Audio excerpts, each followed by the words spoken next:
Hi friends, welcome back to our channel LFM. So ఈరోజు నేను ఏంటంటే కస్టర్డ్ కుల్ఫీ ఐస్ క్రీమ్ ఇంకా వాటర్ మెలన్ ఐస్ క్రీమ్ ఇంట్లోనే న్యాచురల్గా ఎలా ప్రిపేర్ చేయాలనేది మీకు చూపెట్టాలనుకుంటున్నాను. కస్టర్డ్ కుల్ఫీకి ఐస్ క్రీమ్కి కావాల్సినవి 3 ఇంగ్రీడియంట్స్ అండి. కస్టర్డ్ పౌడర్, ఇంకా మిల్క్, ఇంకా షుగర్ అనమాట.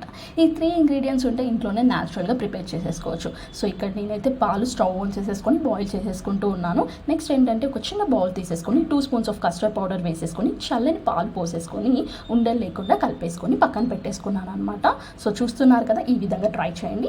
నెక్స్ట్ ఏంటంటే మనం బాయిల్ అవుతున్న మిల్క్లో షుగర్ యాడ్ చేసుకుంటున్నాను.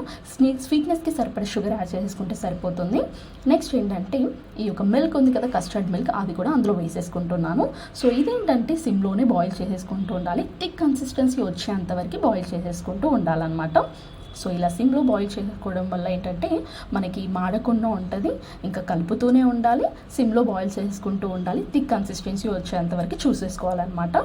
సో నేనైతే ఇక్కడ వచ్చేసి బాదం ఇంకా కాజు పౌడర్ చేసేసుకొని అందులో వేసేసుకున్నాను. సో ఇలా చేస్తే చాలా టేస్టీగా ఉంటుంది.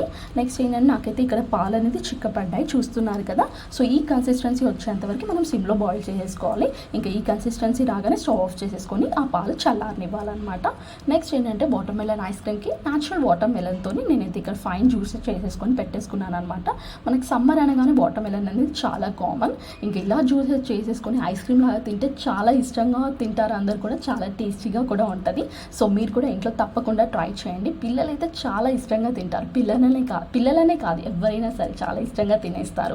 సో చూస్తున్నారు కదా, నేనైతే ఇవి 2 పక్కన పెట్టేసుకొని నెక్స్ట్ ఇవేంటంటే ఐస్ క్రీమ్ మౌల్స్ మనకి బయట మార్కెట్లో అవైలబుల్ ఉంటాయి. దీనికి స్టిక్స్ కూడా ఇచ్చారనమాట. సో చూస్తున్నారు కదా, మనకి మౌల్స్ లేకపోయినా సరే మనకి టీ కప్స్ లేదా బౌల్స్లో కూడా వేసేసుకోవచ్చు.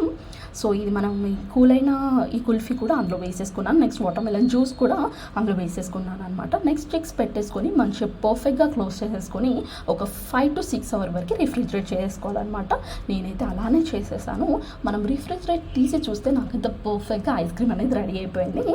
సో చూస్తున్నారు కదా, మీరు కూడా ఇలానే తప్పకుండా ట్రై చేయండి. సో రిఫ్రిజిరేట్ తీసేటప్పుడు ఏంటంటే కొంచెం చల్లని వాటర్లలో ఈ మౌల్స్ పెడితే మనకి తీసేటప్పుడు కూడా ఏ రిస్క్ లేకుండా వస్తుంది, కరెక్ట్ షేప్ అనేది కూడా వస్తుంది అనమాట. సో నాకైతే పర్ఫెక్ట్గా ఐస్ క్రీమ్స్ అనేది రెడీ అయిపోయిందండి. చాలా టేస్టీగా ఉన్నాయి. సో నేనైతే తినేసాను. మీకు కూడా తినాలని ఉంటే సో మీరు కూడా తప్పకుండా ట్రై చేయండి. చాలా బాగున్నాయి, చాలా టేస్టీగా ఉన్నాయి అనమాట. సో ఇంట్లోనే మనం న్యాచురల్ సమ్మర్ కదా, ఐస్ క్రీమ్స్ అనేవి చాలా కామన్. సో ఇంట్లోనే ఇలా మనకి సింపుల్ జ్యూసెస్తోని ఐస్ క్రీమ్ చేసుకోవచ్చు. ఇంకా మిల్క్తో కూడా ఐస్ క్రీమ్ చేసేసుకోవచ్చు. చాలా ఇష్టంగా తింటారు. మనకి న్యాచురల్ కుల్ఫీ అనమాట. సేమ్ బయట కుల్ఫీ ఎలా ఉంటుందో అలానే ఉంది టేస్ట్ కూడా. సో మీరు కూడా ఇంట్లో తప్పకుండా ట్రై చేయండి. థ్యాంక్ యూ అండి. Thank you so much for watching my video. Please subscribe my channel and please support మీ అండి.